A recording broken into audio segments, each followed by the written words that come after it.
స్వర్ణగిరి దేవాలయం గత కొన్ని రోజుల నుంచి సోషల్ మీడియాలో విపరీతంగా వైరల్ అవుతున్నటువంటి వీడియో ఇది. అసలు స్వర్ణగిరి దేవాలయాన్ని ఎవరు నిర్మించారు, ఎందుకు నిర్మించారు, అది ఎక్కడుంది, ఈ ఆలయానికి వీడియోలో చూపించినటువంటి ఆహ్లాదభరితమైనటువంటి వాతావరణం అక్కడికి వెళితే ఉంటుందా, అసలు అక్కడ ఏం జరుగుతుందో తెలుసుకునేటువంటి ప్రయత్నం చేద్దాం. స్వర్ణగిరి దేవాలయం హైదరాబాద్ నుంచి వరంగల్కు వెళ్ళేటువంటి ప్రధాన హైవేకి భువనగిరికి 2 కిలోమీటర్ల ముందు మాన్నపల్లి వద్ద హైవేకి రైట్ సైడ్లో ఒక 3 కిలోమీటర్ల లోపలికి వెళ్తే ఈ యొక్క ఆలయం కొండ మీద ఉంటుంది. సో సుమారుగా 2-3 కిలోమీటర్లు హైవే నుంచి లోపలికి వెళ్లాల్సి ఉంటుంది. అక్కడ కొంత దూరం సిమెంట్ రోడ్డు ఉంటుంది, 1 కిలోమీటర్ వరకు. మిగతా 2 కిలోమీటర్లకు పైగా దూరం అంతా కూడా ఇలా మట్టి రోడ్లో, గుంతల రోడ్లతో ఆలయానికి చేరుకోవాల్సిన పరిస్థితి ఉంటుంది. సో ఈ నేపథ్యంలో ఈ మధ్య కాలంలో విపరీతంగా రష్ వస్తున్నటువంటి సందర్భంలో సుమారు 22 ఎకరాలలో ఈ ఆలయాన్ని నిర్మించారు. వచ్చేటువంటి క్రౌడ్, ఈ స్థాయిలో వస్తున్నటువంటి భక్తులకు సరిపడేటువంటి సౌకర్యాలను కల్పిస్తున్నారా? అక్కడ భక్తులకు ఉచిత దర్శనాలు, ఉచిత సౌకర్యాలు, మిగతా దేవాలయాలకు వెళితే కలిగినట్టు అలాంటి ఏమైనా ఉన్నాయా అనే విషయాన్ని కనుక మనం పరిశీలిస్తే పూర్తిగా ఈ ఆలయంలోకి మనం ఎంట్రీ ఇవ్వడంతో ఆ పరిస్థితి ఉండదని మనకు అర్థమైపోతుంది.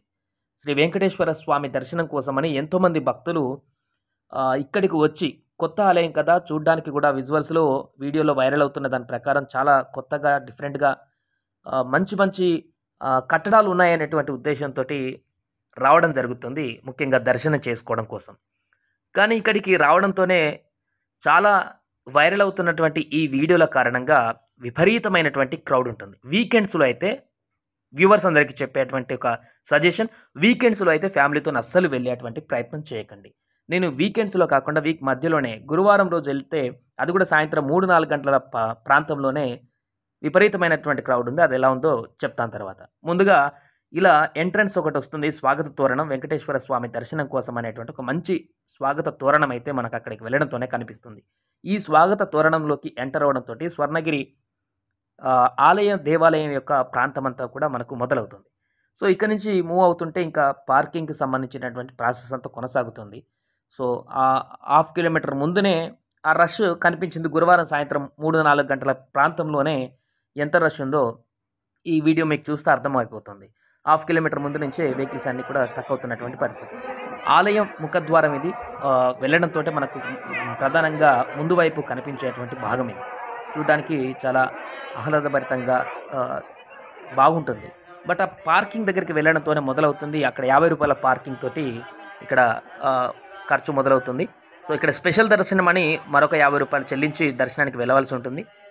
ఆ దర్శనం లైన్ అది విపరీతంగా ఉంది. మిట్ట మధ్యాహ్నం ఎండలో 3-4 గంటల ప్రాంతంలోనే ఆ గుడి చుట్టూ లైన్ అంతా కూడా భారీ క్యూ ఉన్నటువంటి పరిస్థితి. సర్వదర్శనం కూడా ఉంది. బట్ 50 రూపీస్ ఛార్జెస్ లైనే అంత భారీగా ఉందంటే ఇంకా సర్వదర్శనం గురించి చెప్పుకోని అవసరం లేదు. సో ఇలా ఇక్కడ విపరీతమైన రష్ కారణంగా వచ్చేటువంటి భక్తులు సుమారు గంటల కొలది అక్కడ వెయిట్ చేయాల్సినటువంటి పరిస్థితి. సో మిగతా వారందరూ కూడా చూడ్డానికి వచ్చినటువంటి పర్యాటకులకు ఇక్కడ దర్శనంలో క్యూ లైన్లు కాకుండా ఇతర ప్రాంతాల్లో వెయిట్ చేయడానికి మండపాలు లాంటివి ఏమీ కూడా లేవు. పక్కన మీకు విజువల్స్లో కనిపించేటువంటి వాటర్లో ఉండేటువంటి నారాయణుని విగ్రహం ఉంది కదా, ఆ ప్రదేశం మాత్రమే కొంత షెల్టర్ లాగా ఉంటుంది, ఎందుకంటే హాల్స్ లాగా ఉన్నాయి. ఇక్కడ ఒక గంట కూడా ఉంటుంది. పెద్ద గంటను కూడా ఏర్పాటు చేయడం జరిగింది. ఆ గంట పక్కన ఆంజనేయ స్వామి విగ్రహాన్ని కూడా భారీగా నిలబెట్టి ఏర్పాటు చేయడం జరిగింది. మరొకటి, ఇక్కడ పిల్లలకు వచ్చినటువంటి పిల్లలకు కూడా ఆడుకోవడానికి 3 మినిట్స్కి 20 రూపీస్ ఛార్జ్ చేస్తూ ఇక్కడ సమ్ ఐటమ్స్ని ఏర్పాటు చేయడం జరిగింది. సో ఇది కూడా 20 రూపాయలు చెల్లించుకోవాల్సిన పరిస్థితి.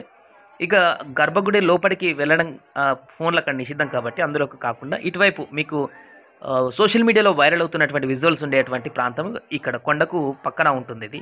ఈ సపరేట్ మండపం దీంట్లోనే మధ్యలో నారాయణుడు కొలువై ఉంటాడు వాటర్లో. చుట్టుపక్కలంతా కూడా ఈ యొక్క మండపం ఉంటుంది. దాంట్లో నుంచి ఇక్కడ కిందికి వెళ్తే ఫస్ట్ ఫ్లోర్, గ్రౌండ్ ఫ్లోర్ ఉంటుంది. పైకి వెళ్తే ఫస్ట్ ఫ్లోర్ కూడా ఉంటుంది. ఆ విజువల్స్ చూద్దాం. ఫస్ట్ అయితే ఈ గ్రౌండ్ ఫ్లోర్లో నుంచి వెళ్ళిన తర్వాత ఇక్కడ ఉన్నటువంటి పబ్లిక్ అందరూ కూడా దాన్ని చూస్తూ తిలకిస్తూ ఉండేటువంటి పరిస్థితిని చూడొచ్చు. మిట్ట మధ్యాహ్నం ఎండలో 3-4 గంటల ప్రాంతంలోనే క్రౌడ్ ఎలా ఉందో చూడండి. ఈ యొక్క ప్రాంతమే వచ్చేటువంటి భక్తులకు చాలా అద్భుతంగా అనిపిస్తుంటుంది. మంచి కట్టడాలను చాలామంది ఇతర ప్రాంతాల నుంచి శిల్పులను తీసుకొచ్చి నిర్మించింది. ఈ విషయంలో ఒప్పుకోవాలి నిర్మాణం చేసినటువంటి వ్యక్తులను. ఈ ఆలయం నిర్మించినటువంటి వ్యక్తులు ఎవరంటే మానేపల్లి జ్యువెలర్స్, మీకు ఐడియా ఉంటుంది. సో ఆ యొక్క మానేపల్లి జ్యువెలర్స్ ఓనర్ అయినటువంటి ఆ వ్యక్తులే ఈ యొక్క ఆలయాన్ని దీనంతటి కూడా నిర్మించడం జరిగింది. త్రిదండి చిన్నజీర స్వామి నేతృత్వంలో ఈ యొక్క ఆలయం అంతా కూడా రూపుదిద్దుకోవడం జరిగింది. సో దీనికి చాలామంది గెస్టులు కూడా అప్పుడు రావడం జరిగింది ఇక్కడికి ఆలయం ఓపెన్ అయినప్పుడు. సో ఇక్కడ మెయింటెనెన్స్ ప్రాబ్లం అనేది మనకు కనిపించింది. వచ్చేటువంటి భక్తులని క్రౌడ్ కంట్రోల్ కానీ, అంటే వాళ్ళకు ఇంతమంది రష్ వస్తే ఎలా మెయింటైన్ చేయాలనేటువంటి విషయానికి సంబంధించి కానీ పూర్తిగా దీనికి స్ట్రక్చర్ లేనట్టుగా కనిపించింది. అంటే కరెక్ట్గా మెయింటైన్ చేయనట్టు కనిపించింది. పార్కింగ్ దగ్గర ఉన్నటువంటి సిబ్బంది కంటే లోపల ఉన్నటువంటి సిబ్బంది తక్కువ. అందుకే సోషల్ మీడియాలో చూసి ఎక్కడెక్కడో దూరంలో ఉన్నటువంటి ప్రాంత ప్రజలైతే టెంప్ట్ అయ్యి వీకెండ్స్లో రాకండి, కొంతకాలం వెయిట్ చేయండి. ఆలయం ఎక్కడికి పోదు, ఇక్కడే ఉంటుంది. కొంత ఈ యొక్క కొత్త కట్టినటువంటి టెంపుల్ కాబట్టి రష్ ఎక్కువగా కొంతకాలం ఉంటుంది కాబట్టి అది కూడా వీకెండ్స్ లేకుండా వీక్ మధ్యలో ఏ రోజైనా ఉదయంలో వచ్చేటువంటి ప్రయత్నం చేస్తే ఆలయ దర్శనంతో పాటు కొంతవరకు ఆలయ కట్టడాలకు సంబంధించినటువంటి అన్ని వివరాలను కూడా పూర్తిగా చూసి తిలకించేటువంటి అవకాశం ఉంటుంది. సో తెలియకుండా నేరుగా సాయంత్రం వేళలో వచ్చేటువంటి పరిస్థితి పిల్లలతోని చేస్తే ఇబ్బంది పడేటువంటి పరిస్థితి అయితే ఇక్కడ కనిపిస్తుంది.